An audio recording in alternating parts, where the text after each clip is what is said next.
ไปnhìn xe điện nữa pin ông nữa cô có đi chưa cô? Còn để xem là chỗ này nó bao nhiêu? 2 người lên đây à đúng không?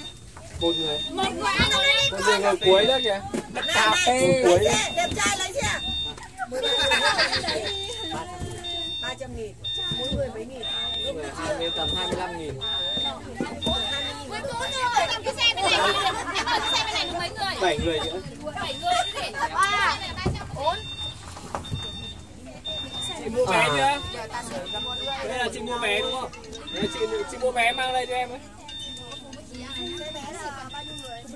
Xe vé 7 người cũng. Vâng, xe vé 150, xe to là 300.000. Ê, dẹp ơi. Đây. 2714. 7 người, 27 này rồi. 13 người. Bỏ đi một cái là mất chỗ luôn. Cháu mẫu giáo, cô giáo. Chiều nó không phải khổ quá. Nó rất là chiều luôn. Đây chỗ này là 2 vé nhá. Alo. Cho đi hết các cung đường nhá, em nhá. Vâng. Anh đang đi xe điện, chú gọi cái gì? Con mẹ này. Về ơn ổng lòng ô đôi tung càng phố má nữa má nữa. Bỏ cái kính đi ra thì automat. Đi nhanh hay đi chậm đây? Đi nhanh thôi. Đi nhanh thôi. Nhanh sướng hơn. Nhanh sướng thôi. Đừng có nhanh quá là được. Chúng mày đang ở đâu? Biết sao không ngã là được. Ôi khẩu bác cụ bá cha phăng men mà nữa. Con không không hát được cùng bà.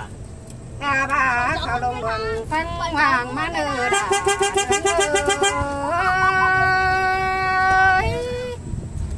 Đang đi xe điện mày tiếc à? Ôi chiếc xe khẩu phăng hoàng à khẩu bác hoàng đồng công phăng ý đen thành đen ơi. Mày nhại nào con em? Cái gì mày dạy nào đi? Đi xe đạp mệt hơn. Đừng yên xe đạp mình được làm xe điện làm sao nào được làm con? Không, áo đua làm đây cái gì không bản án à. Nó chả được đá.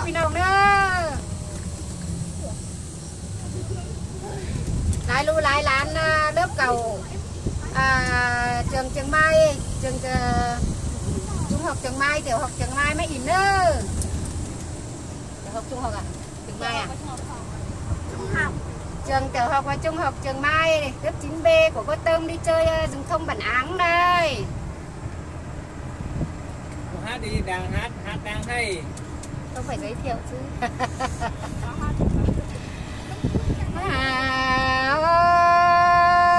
Hiểu không? Cô nhớ phăng men mang men mà lo. Từ tiềnขึ้นcô đoàn phăng hoàng mà lừa đảo. Đấy,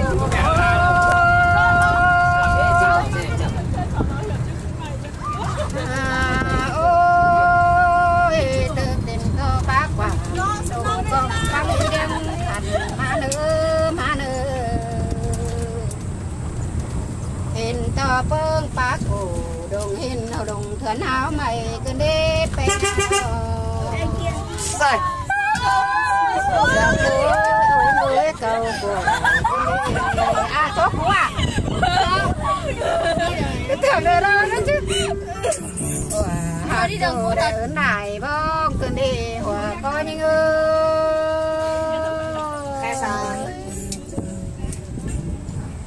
hình nòng đường mép bướng ta cứ đi bên nó bên gắng là lại phương hình bó nơi xuân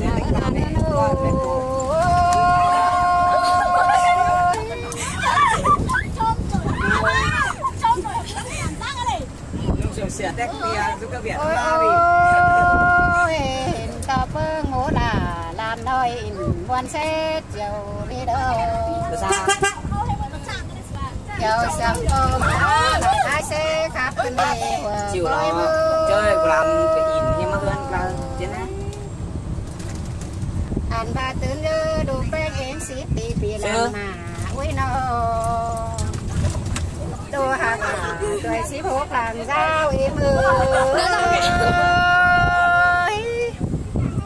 ôi ôi phương làm cái sao mà bị báo nó ôi nó từ từ một tí. Đi nhanh vui ơi, chú ơi. Nhanh lên chú ơi. Tôi hạt là em ơi cho sao nấu hà cô mắc thành biết ở đây làm như em mà nó đàn phèn kiểu có xài nữa mày em ơi.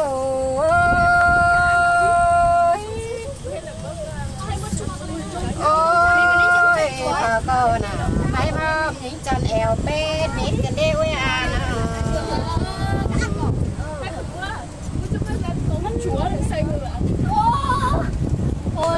bưng làng bé ơi tôi xếp xàm làng mà em à nó bưng làng là tôi xếp hà làng giao mà là quá nó bưng làng bé tôi sao bê son sao vào mà lọ ơi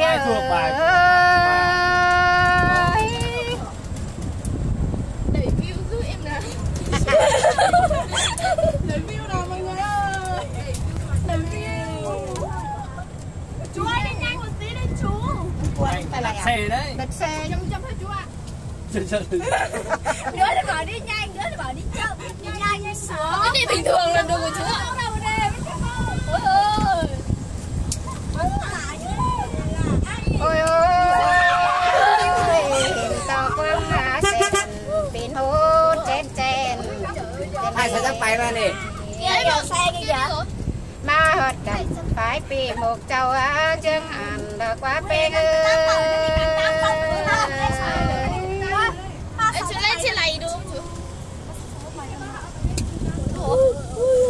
bằng tôn rồi này bóng con đi nó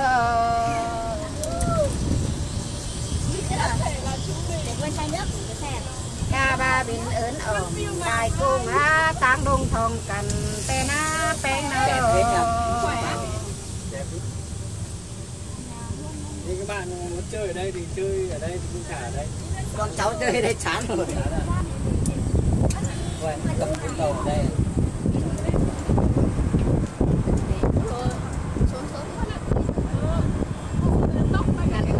nặng này xuống tí nặng xuống Mai Sơn đây. Sơn Tây. Đây nè. Hết mùa rồi con. hết mùa rồi Mai Sơn hết mùa rồi đấy. Mình ở Mai Sơn à? vâng. Mai Sơn hết mùa rồi.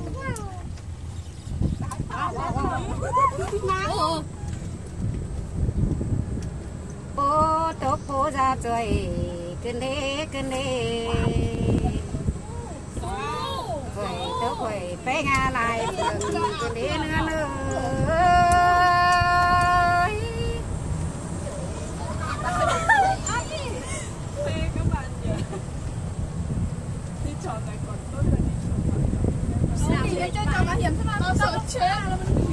Em chơi vui thế mà sợ chết. Còn nó hết vừa đây như kiểu muốn Công chúa kìa, công chúa kìa. em tâm trí của chúa. Vào Ôi xa. kìa, công chúa luôn kìa. Đi đi. Tắm cá. Mét cớ. Bây giờ tao mới trượt nhận ra mới nghĩ tao con trai rồi. Cái chú lái xe của con trai à? Chú lái xe là chú lái xe. Lái xe cũng là con trai mà. Đúng rồi. hết tiền rồi à? Mình nói. Biết vào. Đi xuống chú hát đi nhờ.